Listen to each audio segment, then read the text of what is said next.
Hello and welcome. What you're about to see is a more or less unedited, uncensored, and unrehearsed interview. My name is Lawrence Carpetburner, and my cigarette is a pulp cigarette.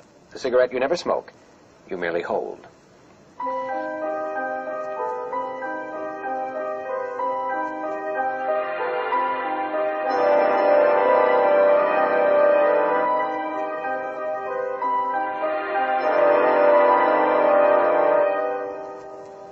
The time is just minutes ago. The city is New York, and tonight I put my elbows on the table to ask penetrating questions of one of the world's most beguiling characters. Today we meet Captain Tom Bristol, who claims that he, and not the captain that I interviewed a few weeks ago, is the genuine, authentic, and only Captain Tom Bristol. Sir, welcome to the show. Now, our regular viewers will observe that you look nothing like the Tom Bristol that was on the program a few weeks ago. He was an imposter, and one whose manners I eagerly intend to correct. Harsh words, Mr. Bristol. Well, let me put it to you as I put it to him. Are you now, or have you ever been, a pirate? Pray, what did he tell you? Well, if memory serves, he was rather vague about the whole thing. In my opinion, he dodged my most penetrating questions and put up a sort of... Then let me clarify this once and for all. There is only one Bristol, and that is I. Is it piracy to engage in warfare with a nation like Spain, whose hands are bloodier than those of any Englishman?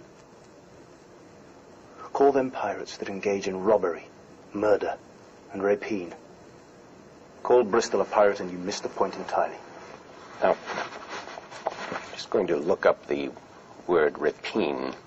Not totally clear on that. When the other Bristol said the word beguiling, and I, to this day, don't have a full grasp. Did he tell you, this counterfeit Bristol, about who betrayed me and why? If you'll just give me a moment. A pirate to one country may be a hero to his own. While I claim no heroism, for my part I have at least maintained my honor and that of my country and my lady.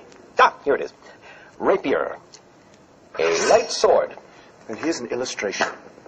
But the word I used was rapine, the act of plundering. I'd forgotten the question.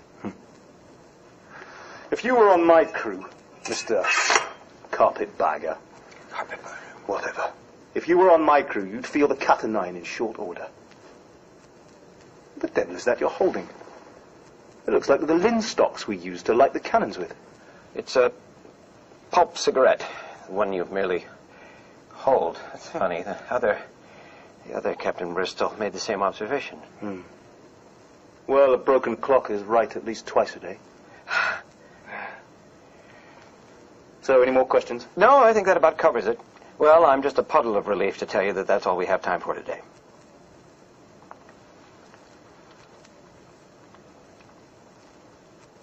Is he, or isn't he? The only way you'll know for sure is to pick up your own copy of Under the Black Ensign by L. Ron Hubbard, newly published in paperback and audiobook form from Galaxy Press, available wherever books are sold. Get into the action at goldenagestories.com. I'm Lawrence Carpetburner, and I'll see you again when next I put elbows on the table.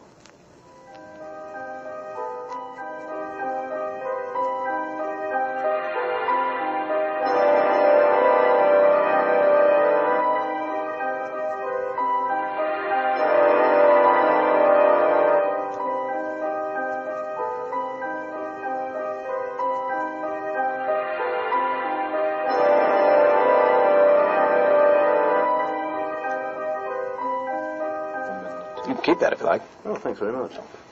Dozens of them. Would you like a sword?